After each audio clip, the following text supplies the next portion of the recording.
This is Eric Metaxas and John Zmirak talking about cultural confidence or cultural conscience and the loss of Europe and the overtaking of by the Muslims.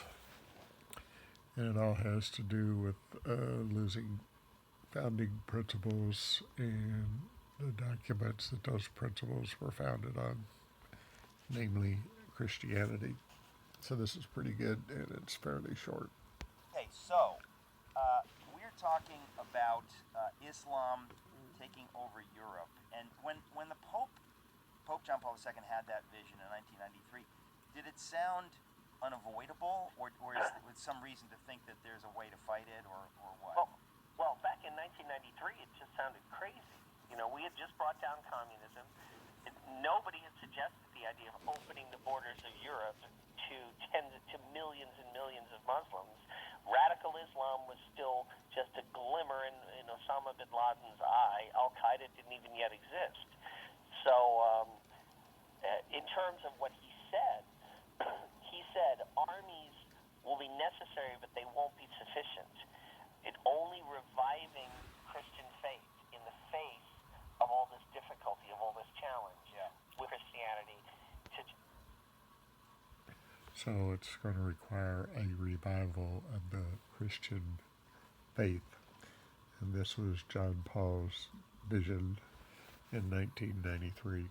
John Paul in 1940 when the Nazis marched in 1945 when the Soviets marched in.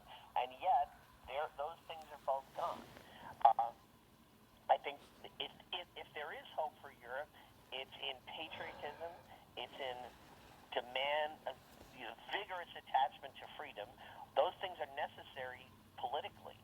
But in terms of society, somebody's got to have the kids.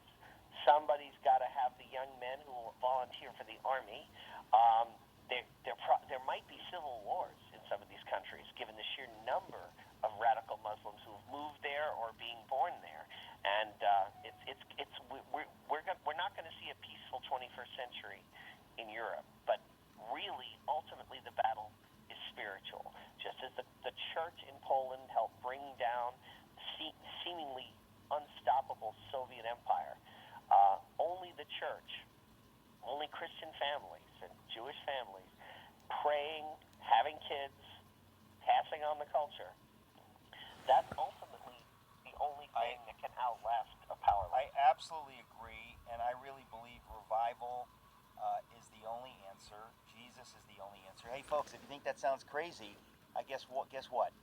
We'll see. We'll see. I know that we'll see. John Zmirak, thank you. We're out of time.